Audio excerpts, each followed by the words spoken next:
নমস্কার বন্ধুরা, আমার ছোট্ট চ্যানেলে আপনাদের স্বাগত। বন্ধুরা, ছাদ বাগানে ছোট ছোট টবে প্রচুর প্রচুর ফুল এবং স্ট্রবেরি বা সমস্ত রকমের সবজি সব কিছুই আপনারা করতে পারেন। আমি তো এখানে আমার ছোট্ট ছাদ বাগানে অনেক কিছুই লাগিয়েছি। তার মধ্যে দেখুন এই যে স্ট্রবেরিগুলো সত্যিই ছাদ বাগানে ছোট টবে খুব সুন্দর কিন্তু হয়, আর ছাদ বাগানে ফুলও হয় খুব সুন্দর। আপনারা চাইলে আপনারাও আপনাদের ছাদ বাগানে এরকম স্ট্রবেরির গাছ অবশ্যই লাগাতে পারেন। শুধুমাত্র গোবর সার, মাটি, খোল এগুলো দিয়েই কিন্তু স্ট্রবেরির গাছগুলো করা যায়। তবে এর আগে প্রচুর স্ট্রবেরি করলেও গরম পড়তে স্ট্রবেরির গাছগুলো নষ্ট হয়ে গেছে। দেখুন, এটা আমার আগের বছর শীতকালের ভিডিও। দেখেছেন যা গরমটা পড়েছিল, আবার দেখছি পাকা স্ট্রবেরিতে শুঁয়োপোকাও এসে গিয়েছিল। আসলে কয়েকদিন বাপের বাড়ি চলে গিয়েছিলাম, আর এসেই দেখেছি এই যে দেখুন স্ট্রবেরির ওপর কীরকম শুঁয়োপোকা লেগেছে। বাড়িতে ছিলাম না, তাই এদের যত্নটাও ঠিকমতো করতে পারছিলাম না, আর এগুলো দেখছিলাম না। ওই যে অত ফুল হয়েছে, ওই যে গাঁদা ফুলে প্রচুর পরিমাণে প্রজাপতি আসে, আর সেই প্রজাপতিগুলোই ডিম পেড়ে যায়। তাই এত শুঁয়োপোকা, দেখেছেন কত শুঁয়োপোকা হয়েছে। আর এই এত শুঁয়োপোকা যে কি বলবো। ওই যে বললাম না, এটা আগের বছরের ভিডিও, ক্লিপটা রয়ে গিয়েছিল, তাই এখন আপনাদের সামনে উপস্থাপনা করছি।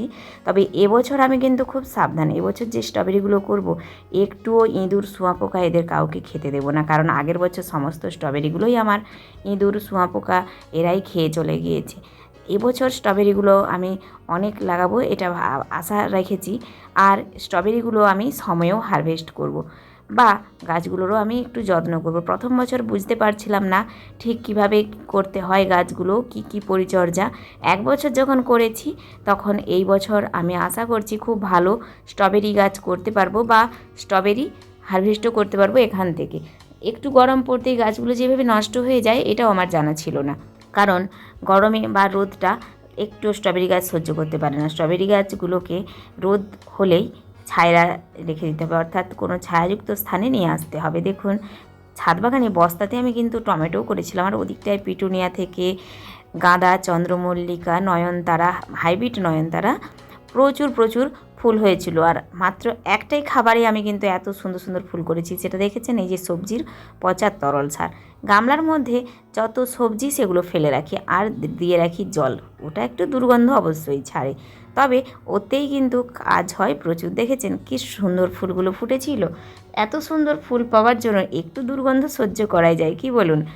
আমার কিন্তু দুর্গন্ধটা নাকে লাগলেও এই ফুলগুলো দেখে মনটা ভরে যায়। আসলে এই এত সুন্দর ফুল, দেখেছেন কি অপূর্ব সুন্দর ফুলগুলো। এরকম সুন্দর সুন্দর ফুল পেলে একটু আধটু কষ্ট সহ্য করতেই হয়। গাঁদাগুলো অসম্ভব সুন্দর হয়েছিল, কিন্তু গরম পড়ায় গাঁদাগুলো একটু একটু নষ্ট হয়ে গিয়েছিল। আর এখানটায় দেখুন সমস্ত রকমের সবজি আমি ফেলে দিই, মানে সবজির যে খোসাগুলো, ফলের খোসাগুলো সব ওর মধ্যে ফেলে দিই এক জায়গাতেই। ওই জলটা পচলে ওই জলটা থেকে কিন্তু প্রচুর পরিমাণে গাছ তার প্রয়োজনীয় পুষ্টিগুণগুলি পেয়ে যাবে। সাদা গাঁদা, বাসন্তী গাঁদা, আর হলুদ গাঁদা বা চুটকি গাঁদা, এখানে সমস্ত রকমের গাঁদাই লাগিয়েছিলাম। রক্তগাঁদাও ছিল তখন। আর ফুলগুলো দেখুন, আমি যেহেতু কেটে ফেলিনি তাই পুরো নষ্ট হয়ে গিয়েছিল। তবে আপনাদের বলবো, ওই ফুলগুলো কয়েকদিন থাকার পর কেটে ফেলে দেবেন। ফুলটা শুকনো হওয়া পর্যন্ত রাখলে গাছটাই নষ্ট হয়ে যায়। আসলে প্রথম প্রথম বাগান করলে একটু আধটু ভুল তো হয়েই থাকে। সব কিছু যে আমরা একদিনে শিখে যাব বা একদিনে জেনে যাব এমনটা না। ধীরে ধীরে গাছ করতে করতেই আমরা শিখবো, জানবো, আর ভুল হতে হতেই আমরা সঠিক কাজটা করতে পারবো। ওই যে বলে না, ঠোকের শেখার মতো আর কিছুই নেই। অর্থাৎ প্রথমবারেই আমরা কিন্তু সব কিছু সুন্দরভাবে পারবো না করতে। দেখুন এখানে হয়েছিল ক্যাপসিকাম। আমি কিন্তু আগের বছর শীতে প্রচুর ক্যাপসিকাম পেয়েছি। ক্যাপসিকামের বীজ থেকে আবার নতুন নতুন চারা তৈরি করেছি, অর্থাৎ আমার বাগানের ক্যাপসিকাম থেকে আমি আবারও নতুন চারা তৈরি করেছি। সেই গাছ থেকে আবারও ক্যাপসিকাম হারভেস্ট করেছি। ক্যাপসিকামটা সারা বছর হয়, তাই আপনাদের বলবো আপনারা চাইলে ক্যাপসিকামটা লাগাতে পারেন। আমার ছাদ বাগানে দেখেছেন কত রকমের ফুল। সত্যি যে এত রকমের ফুল হবে বুঝতে পারিনি, কিন্তু এবছর এখনও পর্যন্ত আমি লাগাইনি কোনো ফুল। লাগাবো, এরপর অবশ্যই লাগাবো। একটু আমিও অপেক্ষা করছি। প্রচুর ফুলের গাছ লাগাবো। আগের বছর অনেকটা আগে লাগিয়ে ফেলেছিলাম, যার জন্য গাছগুলোর যত্ন করতে খুব কষ্ট হয়েছিল। তবে এবছর আর আগে লাগাবো না, এবছর একটু শেষের দিকে লাগাবো। আর শেষের দিকে লাগিয়ে কম যত্নে আমি কিন্তু খুব সুন্দর সুন্দর ফুলগুলো পাওয়ার আশা রাখি। হ্যাঁ, খুব কম যত্নেই ফুল ফল সবজি সবই হবে। দেখুন ক্যাপসিকামগুলো, এগুলোর রং বাজার থেকে কেনা ক্যাপসিকামের রংটা কি সত্যি এতটা সুন্দর হয়, এতটা সবুজ হয় কি জানি।